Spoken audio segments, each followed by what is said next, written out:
성경, 구약 성경 961페이지에 있습니다. 아가서 1장 1절로부터 7절까지입니다. 다 찾으셨죠?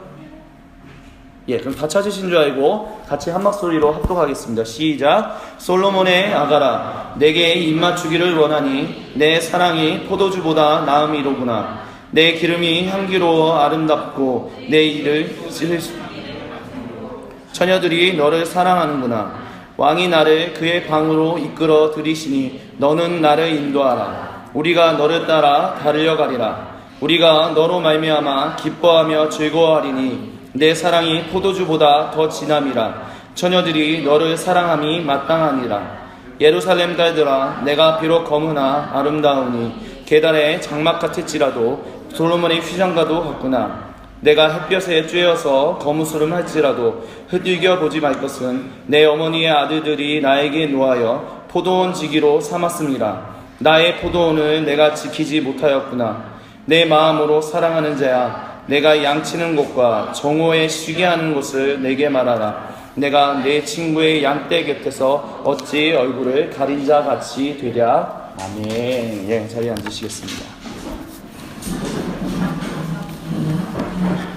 갑자기 성도의 교제를 다 같이 그동안 일어나서 하다가 앉아서 했던 거는 그 이유에 떴습니다. 다리가 또 아프신 분들도 계실까봐 성도의 교제에 혹시 아프신 분들이 계시다면 그 아픈 분을 배려하는 차원에서 일어나지 않았다라는 것으로 생각하시면 좋을 것 같습니다. 우리가 지금 계속해서 이제 지하철 시리즈다라고 해서 계속 나누고 있습니다. 지하철 시리즈라는 게 뭡니까? 도대체 우리가 계속 나누고 있는 것이. 하나님이 구원하신, 그러면 이렇게 좀 질문을 바꿔봤으면 좋겠습니다. 하나님이 구원하신다라는 것은 도대체 무엇입니까?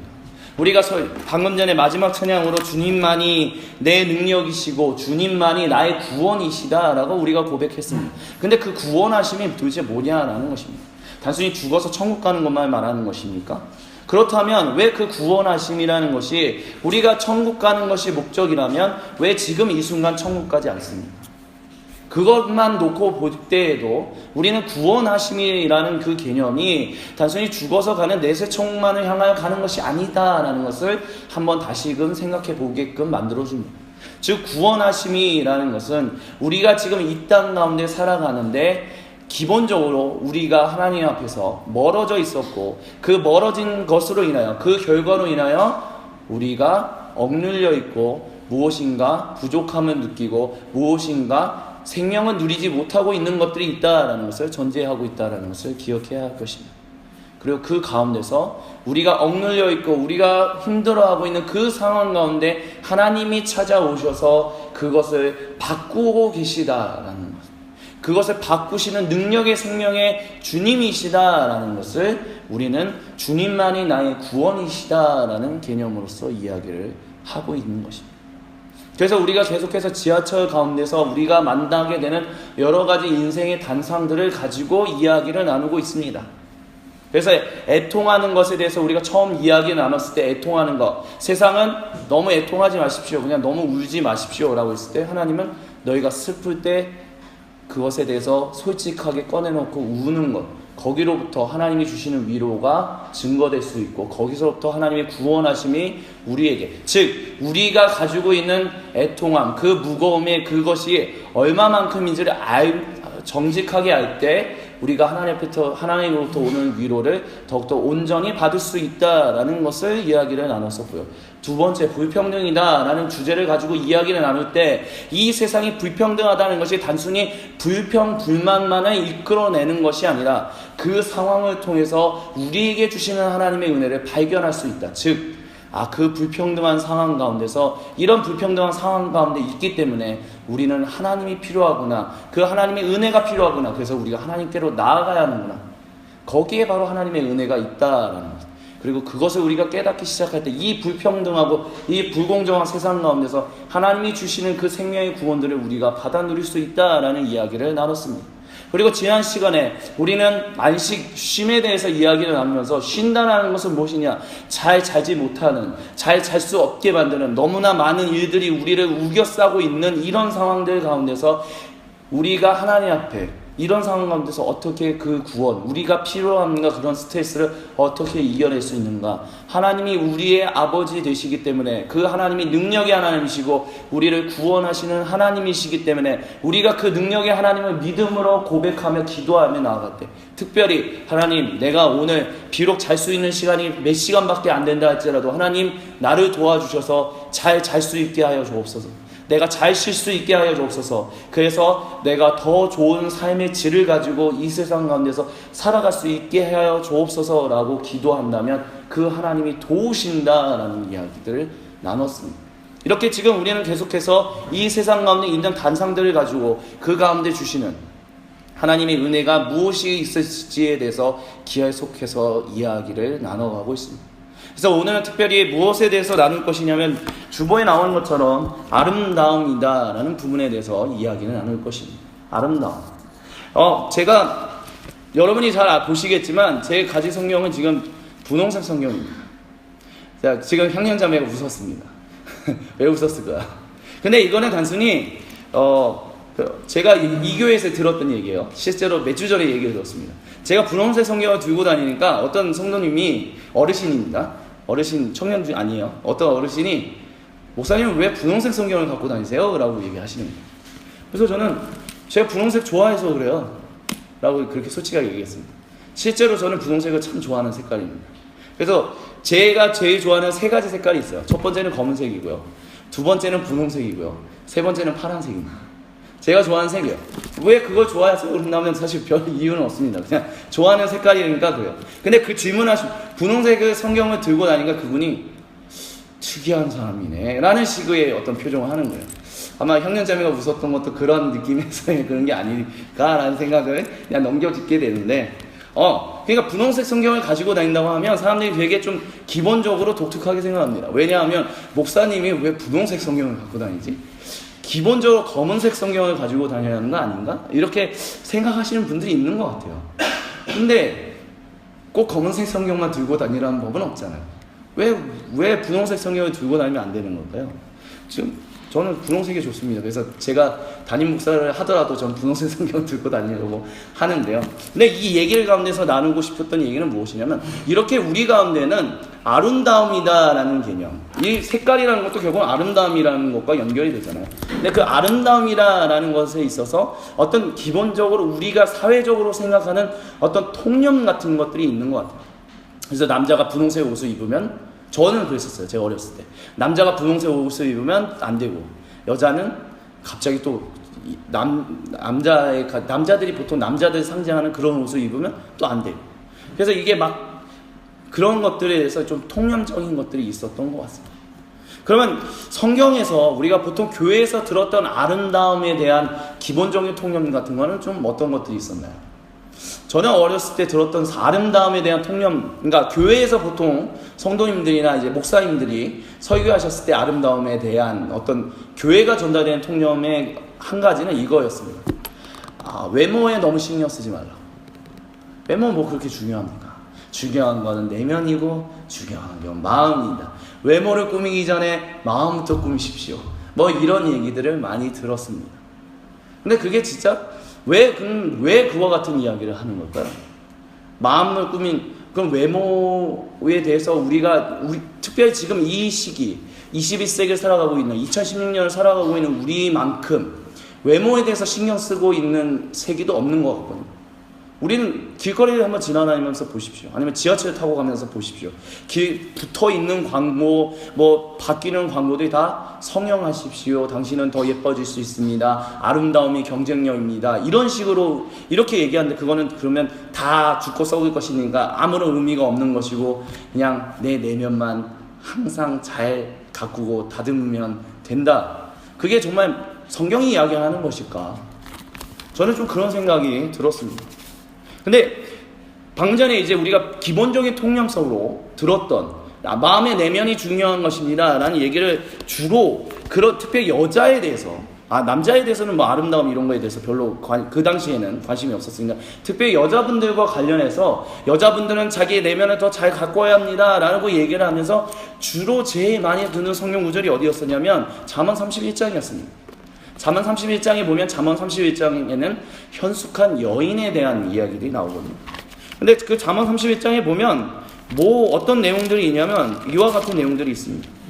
제가 좀 읽어드릴게요. 잠언 31장에 현숙한 아내, 누가 현숙한 여인을 찾아 얻겠느냐? 그의 값은 진주보다 더한다. 그래서 그런 사람은 어떤 사람이냐면 한마디로 말하면 진짜 열심히 사는 사람이에요. 그러니까 내 남편을 위해서, 내 가족을 위해서 아침부터 저녁 늦게까지 계속해서 성실하게 일하고 또 일하는, 그리고 사치 부리지 아니하고, 그리고 열심히 일하는 그런 아내는 정말 현숙한 사람이다. 그래서 이 구절을 가지고 얘기하면서, 그러니까 어떻게 연결을 했냐면 이 성경 구절을 가지고 열심히 일하다 보면 여자가 어떻게 자기 외모를 꾸밀 수 있겠냐, 자기 외모를 꾸밀 시간이 어디 있겠냐. 그렇기 때문에 외모 꾸미는 거, 그런 것은 하나님 앞에서는 별로 그렇게 중요한 것이 아니다. 그러니까 오히려 너희의 내면을 더 막 열심히 해야 한다, 이런 식으로 연결해서 갔었습니다. 근데 우리가 21세기를 살아가면서 만나는 현상 가운데, 세상 가운데 우리가 바라보게 되는 것은 무엇이냐면 아름다움이라는 거, 우리가 가지고 있는 외모라는 것이, 그것이 단순히 여자뿐만이 아니라 남자들도 마찬가지로 자기가 가지고 있는 외모가 곧 경쟁력이 되는, 우리는 그러와 같은 시대를 살아가고 있습니다. 지금 무엇이냐? 내가 어떠한 외모를 가지고 있느냐, 내가 어떤 아름다움을 가지고 있느냐, 내가 하다못해 내가 어떤 옷을 입고 있느냐, 어떻게 머리를 하느냐, 어떻게 행동을 하느냐, 이와 같은 것들이 내가 사회에서 어떻게 관계를 맺으면서 내가 사회에서 어떻게 살아가는 데 있어서 그 사회에서의 삶을 더욱더 온전하고 더욱더 잘 살아갈 수 있게 해준다라는 식으로 이미지 컨설턴트나 수많은 것들이 나오고 있습니다. 그럼 이와 같은 것이 잘못됐냐? 그것은 아니다라고 오늘 저는 좀 우리가 같이 좀 나눌 수 있었으면 좋겠습니다. 지금 무슨 얘기냐? 이 현숙한 여인이다라는 부분을 좀 얘기를 할게요. 잠언 31장에 나오는 현숙한 여인이 기록됐던 이 당시는 농경사회였습니다. 농경사회였다라는 거죠. 농경사회에서는 남자든 여자든 열심히 일을 해야 합니다. 그때처럼 거기는 무슨 집단, 분업화 해가지고 이런 식의 일을 하는 게 아니라 간의 수공업 같이 가정 경제가 최우선되는 시기였습니다. 그러니까 남자만 열심히 일하는 것이 아니라 여자들도 같이 열심히 일해서 많은 것들을, 땅을 일궈야만 먹고 살 수 있는 결실을 얻을 수 있는 시기였습니다. 그렇기 때문에 그 아내가 만약에 남편이 진짜 힘들게 벌고 수고해요, 농사를 지어서 벌고 내서 수고한 것들에 대해서 만약에 낭비를 한다면 그 가정은 바로 폭삭 망하게 되겠죠. 그렇기 때문에 이 당시에는 농경사회였기 때문에, 또 농경사회는 기본적으로 햇빛을 많이 받을 수밖에 없는, 그럼 햇빛을 자연스럽게 받는다는 건 무슨 얘기냐? 기본적으로 검게 그을릴 수밖에 없다라는 것이 그 당시에 사회적인 거였습니다. 그러니까 그 당시에는 외모를 꾸민다라는 개념 자체가, 외모를 꾸민다라는 것 자체가 그 가정의 경제, 아니면 내가 속한 그 가족을 먹고 살게끔 하는 데 있어서 어떤 것으로 사용되지는 않았던 시기였다라는 것입니다. 그렇기 때문에 외모에 대해서 그렇게 에너지를 쓴다는 것은 한마디로 어떤 사람들만 할 수 있었냐? 먹고 사는 거에 충만한 사람들, 먹고 사는 거에 대해서 별로 불편함이 없는, 먹을 것이 많은 사람들, 한마디로 잘 먹고 잘 사는 사람들이나 높은 하이 레벨에 있는 사람들만 그런 외모에 대해서 좀 더 신경을 쓸 수 있었다는 것이죠. 그런 사람들은 굉장히 그 당시에는 농경사에서는 굉장히 소수에 속했다라는, 그리고 대다수의 많은 사람들은 열심히 땅을 일궈야만 먹고 살 수 있었던 사람들이었다는 것을 생각한다면, 만약에 그와 같이 열심히 일해야만 먹고 살 수 있는 이 사람이, 그 아내가 열심히 일하지 못한다면 그들은 곧 생계가 무너지게 되고, 그것을 하나님 앞에서 하나님이 보시기에 좋지 않은 것이다 라는 얘기를 잠언 31장에 하고 있다라고 이야기를 해야 할 것입니다. 그러면 지금 우리 사회는 어떤 사회입니까? 우리 사회가 농경사회입니까? 아니요, 우리 사회는 지금 공업사회를 지나서 후기 지식 자본사회다라고 보통 얘기를 합니다. 지식 정보화 사회다라고 얘기하죠. 더 이상 누군가가 수많은 사람들이 농사를 지어서 땅을 일구면서 살아가지 않습니다. 땅을 일궈서 농사를 하는 것이 아니라 얼마나 더 많은 정보를 가지고 있느냐, 얼마나 더 많은 다른 사람들이 가지지 못한 정말 경쟁력 있는 그런 정보를 가지고 있느냐에 따라서 이 사람이 버는 것이 더 많이 벌 수도 있고 더 적게 벌 수도 있고 그런 사회입니다. 그렇기 때문에 대부분의 사람들이 어디서 일하냐면 농사를 짓는 것이 아니라 주로 오피스 아니면 여기저기, 대체적으로는 햇빛을 많이 보지 않는다라는 것이죠. 햇빛을 기본적으로 보지 않으니까 기본적으로 여자분들이 남자든 여자든 기본적으로 그을리지 않게 되고, 그러다 보니까 자연스럽게 시간적인 여유도 더 많아진다는 거. 즉 농경사회에서는 열심히 땅을 일궈야 합니다. 근데 열심히 땅을 일궈도 자연이 어떻게 되느냐에 따라서, 즉 불가항력적인 어떤 상황들 때문에 농사가 망치는 경우들도 있습니다. 근데 지금 후기 지식 정보화 사회를 살고 있는 사람들은 자연의 어떤 그런 것 때문에 그렇게 많은 영향을 받지 않아요. 즉 이거는 무엇이냐, 농경사회에서 일했던 사람들보다 지금 우리가 일하고 있는 사람이 일의 질도 다르고 일하는 시간도 다르다는 겁니다. 농경사회에서 20시간을 일했다면 지식정보화사에서는 10시간만 일하면 되는 정도, 일에 그것이 줄어들었다는 거죠. 그 얘기는 그만큼 여유가 생겼다는 것이죠. 그렇게 삶의 여유가 생기고 삶의 패턴이 바뀌고 그러다 보니까 이제는 과거 농경사회에는 외모라는 것이, 아름다움이라는 것이, 외적으로 보이는 아름다움이라는 것이 그렇게 큰 먹고 사는데 크게 영향을 주는 것이 아니었는데, 지금은 그것이 우리가 먹고 사는 데 있어서 아니면 이 사회를 살아가는 데 있어서 많은 것을 영향을 주고받게 되는 그런 사회가 되었다라는 것입니다. 제가 나눠드렸던 도움서를 읽어보셨지만, 그 심화 내용을 읽어보셨지만 좀 더 자세하게 이해하실 수 있겠지만, 결국 이와 같은 이야기를 나눈 것은 이 다음에 이 말씀을 드리기 위해서입니다. 즉 우리가 성경 말씀을 읽을 때 그 말씀이 어떤 상황 가운데서 쓰여졌고 그 상황에서 쓰여진 것이 지금 우리가 살아가고 있는 상황에서는 어떻게 적용될 수 있는지를 우리는 좀 고민해 볼 수 있어야 합니다. 즉 제가 어렸을 때 많이 들었던 외모나 아름다움이라는 것은 그렇게 크게 상관이 없었다라고 얘기했던 것은, 우리가 살아가고 있는 사회라는 것, 우리가 지금 이 땅에서 살아가고 있는 사회가 어떻게 바뀌고 어떻게 흘러가고 있는지에 대해서 그리 고민하지 않고 이야기했던 것이다 라고도 이야기할 수 있을 것입니다. 한마디로 말하면 시대에 동떨어졌던 것이다 라고도 이야기할 수 있다라는 것입니다. 과거에는 어땠는지 모르겠지만 지금 우리가 살아가고 있는 이 시기는 여러분이 가지고 있는 그 어떤 옷이라든지 외모라든지 아름다움이라든지 그런 것들이 곧 경쟁력으로서 여러분이 사회에서 어떤 관계를 맺으면서 살아갈 것인지에 대해서 굉장히 지대한 영향을 미치고 있는 사회에서 우리는 살아가고 있습니다. 그렇기 때문에 단순히 그냥 간단하게 이분법적으로 생각해서 외모에 대해서 신경 쓰는 거, 아름다움에서 신경 쓰는 것은 그거는 아니야 라는 식으로 단순하게 치부할 수는 없다라는 것을 우리는 기억해야 합니다. 왜냐? 지금 우리가 살아가고 있는 사회는 성경이, 특별히 성경 66권이 대체적으로 기록됐던 농경사회, 그 고대 사회와는 완전히 다른 사회에서 살아가고 있기 때문입니다. 그렇기 때문에 우리가 말씀을 읽을 때마다, 그리고 그 말씀을 우리가 나눌 때마다 항상 고민해야 할 것은 이 말씀이 쓰여졌던, 이 말씀 가운데 하나님이 주시는 말씀, 그리고 이것을 우리의 다른 사회에서 살아가고 있는 우리에게는 어떻게 적용할 수 있을 것인지를 끊임없이 고민해 볼 수 있어야 한다라는 것입니다. 즉 잠언 31장에 그냥 현숙한 여인은 그런 거 신경 쓰지 않고 열심히 하라니까 우리도 그렇게 열심히 일해야 돼, 그런 얘기는 한마디로 말해서 성경은 너무 단편적으로 읽는 것이다 라고 기억할 수 있어야 한다는 것입니다. 그렇기 때문에 우리가 이와 같은 사회에서 살아오기 때문에 아름다움이라는 부분에 있어서 우리는 조금 다르게 고민해 볼 수 있어야 할 것입니다.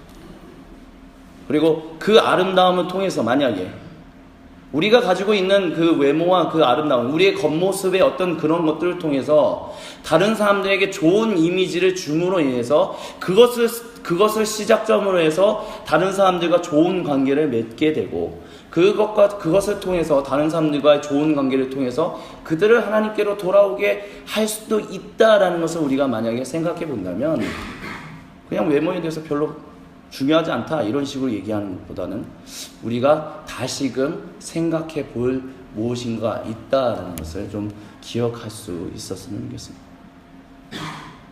그러면 이렇게 얘기할 수도 있겠죠. 그러니까 설교가 그런 내용이 뭔데요? 아름다움은 그냥 잘 꾸미라는 얘기인가요? 이렇게 질문하실 수도 있을 것입니다. 제가 지금 상반부에 말씀드렸던 것은 무엇이냐면 아름다움은 그냥 아무것도 아닌 것이다 라고 치부했던 과거에 어떤 목사님들이 얘기했던 것은 상황이나 어떤 성경 말씀을 너무 단편적으로 읽었던 것이기 때문에 그런 단편적으로 읽었던 것들을 우리가 이제는 조금 접고 다시금 말씀 하나하나를 다시 한번 생각해 보면서 우리가 지금 살고 있는 사회와 연결시켜서 말씀을 적용해야 할 부분들이 있다라는, 그렇게 성경을 읽어야 한다. 그렇기 때문에 우리가 아름다움을 만약에 가꾸고 단련하고 이런 것들이 하나님 앞에서 무조건 아무것도 아닌 것이다 라고 단정적으로 얘기할 수 없다라는 것을 지금 말씀드리고자 이 상반부의 이 부분을 말씀드렸다라고 이야기 드릴 수 있을 것입니다. 그러면 성경이 이야기하는 아름다움이라는 것은 도대체 무엇일까요? 성경이 이야기하는, 근데 성경이 추구하는 아름다움, 우리가 지금 이 사회에서 살아가고 있는데 우리가 그러면 추구해야 할 아름다움이라는 것은 무엇일까요? 방금 전에 말씀드렸던 것처럼 지금 우리는 후기 지식, 정보화 사회를 살고 있기 때문에 과거와는 완전히 다른 시대에서 살고 있다라고 말씀을 드렸습니다. 그렇기 때문에 우리의 아름다움, 우리가 가지고 있는 적인 어떤 그런 것들이 경쟁력이 되는 사회에서 살아간다라고 합니다. 근데 그 경쟁력이 된다라고 살아가는 사회 속에서 우리가 또한 이면을 통해서 보게 되는 것은 무엇이냐면 아름답게 잘 꾸미지 않으면 도태된다라는 식의 어떤 그와 같은 이야기가 있는 것처럼, 그러니까 한마디로 말하면 좀 너는 아름다워져야 돼, 너는 아름다워져야 돼 라는 식으로 좀 강박감을 주는 것 같은 문화가 우리 가운데 있다라는 것을 우리가 보게 된다라는 것을 좀 이야기할 수 있을 것 같습니다. 잘 꾸며야만 우리가 아름답고 잘 꾸미지 않으면 사회에서 성공할 수 없어, 이런 식으로 얘기하다 보니까 수많은 사람들이 자기의 외모를 고치는 것에 대해서 자기의 그 아름다움을, 그것을 꾸미는 것에 대해서 많은 시간과 많은 돈을 투자한다라는 것이죠. 근데 그것을 통해서만 정말 진정한 아름다움이 나타나는 것일까? 그것만 하면 와 정말 아름다움이, 그게 진짜 아름다움의 근본이야 라고 이야기할 수 있는가? 그것은 아니지 않을까라는 생각을 하게 됩니다. 그것은 아니지 않을까라고 얘기하게 되는 것을 저는 이와 같은 비유를 통해서 좀 말씀을 드리고 싶습니다. 제가 이제 나이가 들어가면 들어갈수록 걸그룹들은 이제 점점 더, 아이돌 그룹들은 점점 더 좀 더 멀어집니다. 근데 아이돌 그룹 중에 제가 좀 눈여겨보는 아이돌 그룹이 하나 있는데, 그 아이돌 그룹이 이제 이름이 뭐냐면 레드벨벳이다라는 아이돌 그룹이 있습니다.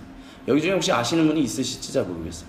관심들도 없으실 것 같은데, 그 레드벨벳이다라는 그 그룹에는 5명의 구성원이 있어요. 근데 5명이 다 한국 사람입니다. 똑같은 한국 사람이에요. 근데 4명은 한국에서 온 사람이고요. 1명은 해외에서 온 사람이에요. 근데 그 5명을 보면서 처음 제가 5명을 딱 봤을 때 저 한 명은 한국에서 온 사람 같지 않다라는 생각을 좀 했었어요. 이상한데, 한국에서 온 사람 같지 않은데, 왠지 그때 당시에 이제 캐나다에 있었기 때문에 왠지 북미권에서 온 사람 같은데 라는 생각했는데, 그 인터뷰를 하는데 실제로 북미권에서 왔더라고요. 그러니까 표정을 보고 알았었어요. 근데 왜 뭐가 달랐었냐면 5명 다 한국 사람이에요. 그리고 이 5명 다 한국인을 부모로 두고 있어요. 근데 5명 중에 1명은 한국에서 태어나고 나서 자란 사람의 결단코 짓지 못하는 얼굴 표정을 가지고 있었어요.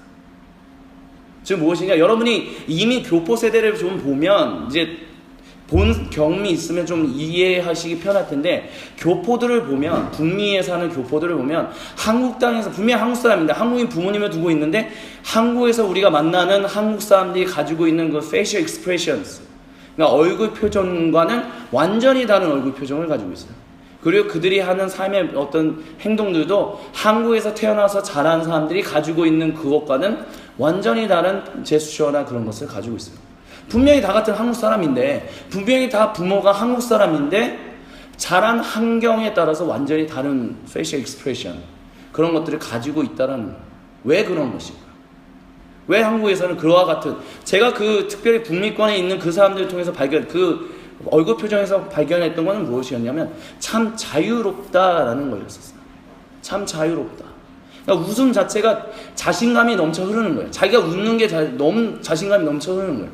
근데 우리 한국 사람들을 보면, 제가 특별히 중고등부에서 이제 중고등부를 맡고 했을 때, 중고등부 아이들은 되게 그때부터 이제 외모에 대해서 굉장히 신경 쓰잖아요. 근데 무엇인가가 자기들이 좀 부담이 있는 것 같아요. 그래서 예를 들어서 이제 사진을 찍자고 하면 항상 사진이 이러든지 반을 가려요, 얼굴을. 지금도 그러지 않을까라고 생각을 합니다. 왜 아니 얼굴 그거 가리지 마. 왜 굳이 이렇게 가려? 얼굴 표정 예쁜데. 그런데 그러면 다 같이 그렇게 얘기해요. 저 안 예뻐요. 예쁜데, 아름다운데, 하나님이 지으신, 하나님이 창조하신 그런 사람들인데, 중고등학교 때부터, 여러분은 어떠셨는지 모르겠어요. 여러분은 어떠셨는지. 아니면 지금 이제 대학교 1학년 때 두 분은 지금도 이러고 찍고 계신지. 근데 북미권의 그 사람들은 대체적으로 교포들은 사진 찍자고 하면 그런 거 없어요. 가리는 거 없어요. 그냥 이빨이 뭐 부정합이든 뭐든 그냥 와 하면서 웃어요. 그런 자신이 있다는 거예요. 그러면 도대체 그런 자신감이라는 건 어디서부터 나올까? 기본적으로 이제 비교하게 되는 것 중에 하나는 뭐냐면, 북미는 기본적으로 다른 사람이 외모가 어떻든, 다른 사람이 어떤 모습을 가지고 있든, 어떻게 웃든, 어떤 표정을 신경을 안 써요. 그 사람은 그 사람의 아름다움, 자기가 가지고 있는 고유의 개성이 곧 아름다움이다라고 그들은 머릿속부터 그냥 자연스럽게 인식을 하니까 그런 거에 대해서 별로 신경을 안 써요. 근데 한국에서는 어떻습니까? 어렸을 때부터 우리 자라갈 때 너는 이렇게 행동해야 돼, 너는 이런 머리 기르면 안 돼, 잘라야 돼, 머리 잘 단정하게 해야 돼, 심지어 예배 때는 모자 쓰면 안 돼. 다른 사람들의 눈치를 계속해서 보게끔 만들어요. 그러니까 우리는 알게 모르게 계속해서 다른 사람들의 눈치를 보게 되고, 그거에서 좀 행동을 좀 조신하게 해야 돼, 잘해야 돼, 이런 식으로 생각해요. 그게 알게 모르게 우리의 마음을 위축하게 만든 것은 아닌가, 그런 생각을 합니다. 그러니까 그렇게 위축하게 만드는 문화가 성형을 하십시오, 아니면 당신의 표정을 바꾸십시오, 뭐 이런 것들에도 묻어 있는 것이 아닌가라는 생각을 해요. 만약에 그렇게 고침으로 인해서, 아니면 어떻게 좀 뭐 시술을 한다든지, 아니면 뭐 다이어트를 통해서 자기가 그것을 통해서 자기가 사회에서 살아가는데 자신감을 가질 수 있다면 정말 좋은 거겠죠. 그렇다면 할 수 있다라고 저는 생각을 해요. 하지만 이건 개인적인 생각입니다. 근데 기본적으로 우리는 왜 이렇게 다른 사람들의 가지고 있는 외모에 대해서 그렇게까지 신경을 쓰는 것이고, 저 사람은 이렇게 해야 돼, 저렇게 해야 돼. 그래서 왜 우리는 그렇게 자꾸 위축되는 문화 가운데서 살아가게끔 만들어요? 자유로울 수는 없을까? 우리가 누가 어떻게 하든, 누가 어떻게 표정을 하고 어떤 외모를 하든, 그 사람은 그 사람 자체로서 하나님이 창조하신 그런 아름다움이 있다라고, 누구는 누구대로, 남자는 남자대로, 여자는 여자대로, 키가 작으면 작은 대로, 크면 큰 대로, 좀 뚱뚱하면 뚱뚱한 대로, 좀 많으면 많은 대로, 그 사람은 하나님이 주신 고유의 아름다움이 있다라는 것을 우리는 좀 인정하면 안 되는 것일 거예요. 오늘 읽었던 아가서 1장 1절부터 7절에도 그와 같은 이야기가 나옵니다. 특히 아가서 1장 1절부터 보면 5절에 보면 이렇게 얘기합니다. 5절에 얘기하는 사람은 술람미 여인이다 라고 보통 얘기하는데, 예루살렘 딸들아 내가 비록 검다라고 하는 거예요. 그러니까 술람미 여인이다 라는 이 여인은 유대인이 아니었어요. 이스라엘 사람들이 아니었어요. 근데 솔로몬 왕이 너무 아름답다라고 생각을 해서 청혼을 부탁해서 아마 왕궁에 들어오게 됐던 것 같아요. 그러니까 기본적으로 유목민이었다라고 보통 이제 학자들은 보는데, 그러니까 기본적으로 피부가 검했다는 거죠. 근데 여기서 우리가 좀 기억해야 할 것은 무엇이냐면, 예루살렘 딸들아 내가 비록 검으나라는 것은 너희보다는 내가 검으나라고 하는데, 유대민족은 여러분, 우리가 생각하는 유대민족은 우리가 생각하는 그런 백인이 아니에요. 유대민족도 기본적으로는 검습니다. 좀 거무잡잡하다는 거예요. 완전히 백인처럼 완전히 그런 피부를 갖고 있지 않아요. 그러니까 이 사람들은 한마디로 이 술람미 여인이라는 사람은 더 검었던 사람이었다라고 볼 수 있을 거예요. 아프리카 사람이었다라고도 볼 수 있겠죠. 근데 내가 이렇게 비록 검으니까 누가 수근수근 하는 것 같아요. 쟤는 좀 검은 것 같아. 쟤는 좀 검은 것 같아.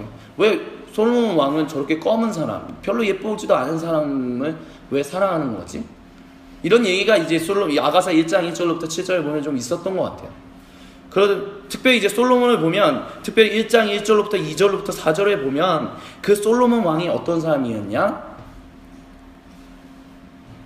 정말 많은 사람들이 따르고 좋아하고 사랑하는 사람들처럼 아가서에서는 이렇게 좀 그려지고 있거든요. 그러니까 솔로몬 왕을 많은 여인들이 사랑하고 있는 거예요. 그래서 솔로몬 왕으로부터 사랑을 받고 싶은데 솔로몬 왕이 자기들도 검은데 자기들보다 더 검은 술람미 여인이라는 사람을 데리고 와서 사랑한다고 하니까 질투심이 나가지고 왜 저런 여자를 사랑해? 별로 예쁘지도 않은데, 별로 아름답지도 않은데, 이런 식으로 얘기들을 하는 것 같아요. 그러니까 5절에 뭐라고 얘기하냐면 술람미 여인이 예루살렘 딸들아 내가 비록 검으나 아름답다라고 자기를 가리켜서 얘기를 해요. 그래서 계달의 장막 같다. 계달의 장막이라는 말은 무엇이냐면 한마디로 유목민의 그런 장막 같은, 그러니까 쳤다가 폈다가 계속 주름이 남아날 수가 없고 먼지가 넘쳐나는 그 광야에서 흙먼지를 맞는 그런 좀 누리끼리한 그런 더러운 계달의 장막 같을지라도 나는 솔로몬의 휘장, 즉 전혀 흙먼지를 당하지 않고 접었다 폈다 할 필요가 없는 그 솔로몬의 휘장, 그 아름다운 휘장 같이 나는 아름다운 사람이다 라고 얘기를 하고 있어요. 그래서 6절에 보면 내가 햇볕에 쬐어서 거무스름할지라도 너희보다 더 검을지라도 니네가 흘겨보지 말 것은 왜냐하면 내 어머니의 아들들이 나에게 노하여 포도원지기로 삼았습니다. 그러니까 무슨 얘기냐면 내가 어머니가 나를 포도원에서 열심히 일하라라고 그렇게 시켰기 때문에 나는 검해질 수밖에 없었다라고 얘기를 해요. 근데 그렇게 까맣게 열심히 일하던 그 사람이 열심히 일하는데도 불구하고 나의 포도원을 내가 지키지 못했다라고 얘기해서 자기가 그래서 잘 일을 못한 것 같이 자기 자신을 평가하는 그 술람미 여인은 솔로몬 왕이 불러낸 거죠. 근데 그 솔로몬 왕이 불러낸 거에 대해서 자기는 솔로몬 왕이 불러냈기 때문에 나는 비록 겉으로 봤을 때 너희랑 완전히 다르더라도 나는 기본적으로 아름다워. 왜냐하면 솔로몬 왕이 나를 사랑하니까. 이와 같은 이야기를 지금 여기서 하고 있다라고 우리가 좀 기억할 수 있었으면 좋겠습니다. 제가 다시 정리를 하자면 무슨 얘기냐? 자기가 너희들처럼 외모를 꾸밀 수 있는 시간이 없었고 나는 열심히 일할 수밖에 없었고 그래서 지금 내가 너희와 같은 솔로몬 왕의 후궁 가운데 들어가 있어서 내가 별로 아름답지 않은 것처럼 얘기하지만 나는 니네가 생각하는 것처럼 그렇게 못생기거나 아름답지 않은 사람이 아니다라는 얘기를 하고 있다는 거예요.